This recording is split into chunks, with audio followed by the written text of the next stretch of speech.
నమస్తే, నా పేరు సాయి కృష్ణ నారెడ్ల. నేను సంజయ్ సినిమాకి ఎడిటర్గా చేశాను.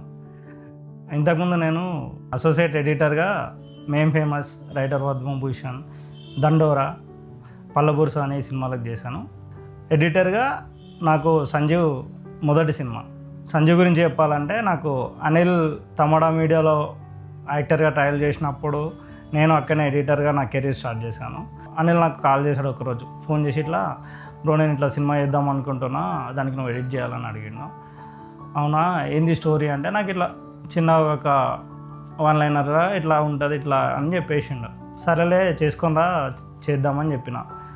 అట్లా చెప్పిన తర్వాత ఒక 1 మంత్కి అనుకుంటా ఒకరోజు కాల్ చేసి, అన్న నేను కలవాలి, ఇట్లా ఫుటేజ్ ఉంది తీసుకున్నా అంటే, నేను అనుకున్నా నిజంగానే చేసిండా మనోడు, అందరు ఇట్లా చెప్తారు కదా చేస్తారా అయ్యారా అనేది నేను అసలు అనుకోలేదు. ఆ రోజుకి అనిల్ నేను కలిసినాం, ఒక దగ్గర కలిసి ఇట్లా ఫుటేజ్ చూపించిండు. అన్న ఇట్లా 4 రోజులు షూట్ చేసినా అంటే, మరి ఇంకెన్ని రోజులు ఉంది షూట్ అని నేను అడిగిన. అప్పుడు 4 రోజులలో అయిపోయిందన్న అన్నాడు. నేను షాక్ అయినా, 4 రోజులలో ఏం సినిమా చేసినా అంటే, ఎంత ఒక 30-40 నిమిషాలు వస్తాయి కావచ్చు అన్న, చేద్దామని అన్నాడు. సరే అని చెప్పి ఇంకా నేను కూర్చున్నా. ఇక ఫస్ట్ కట్కి నువ్వు చేసా అన్న, ఒకసారి ఒక కట్ నువ్వు చేసిన తర్వాత నాకు చెప్పు, నేను వస్తా చూస్తాను అన్నాడు.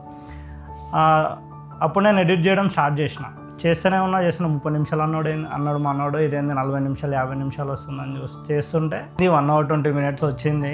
అసలు 4 రోజులు ఎట్లా తీసినావు, ఇంతమందిని ఎట్లా హ్యాండిల్ చేసినావు, అసలు ఇన్ని లొకేషన్స్లో ఎట్లా తిరిగినావు అంటే, ఏం లేదు అందరూ మన ఫ్రెండ్సే, నాది అనుకొని చేసిళ్ళు ప్రతి ఒక్కరు, సో నేను అట్లా అచీవ్ చేయగలిగిన అని చెప్పిండు. అసలు 4 రోజులల్లో ఇన్ని లొకేషన్స్లల్లో ఇన్ని చేయడం అసలు నేనైతే షాక్ అయినా. దాని తర్వాత ఈ రఫ్ కట్ అనిల్కి పంపించేసిన.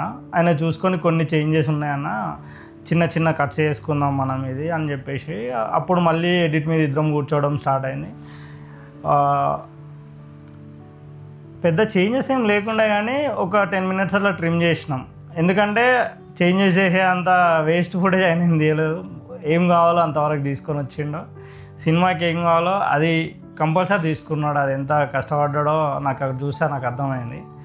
ఎందుకంటే ఈ 4 రోజుల షూట్కి అంతమందిని ఒప్పించి అన్ని లొకేషన్స్లలో షిఫ్టింగ్ కానీ ఏదైనా కానీ అసలు చాలా కష్టం. ఎందుకంటే నేను చూస్తా కదా, చాలా సినిమాలు చూసినా, నాకు అసలు ఒక్క సీన్ ఎట్లా తీస్తారనేది నాకు తెలుసు.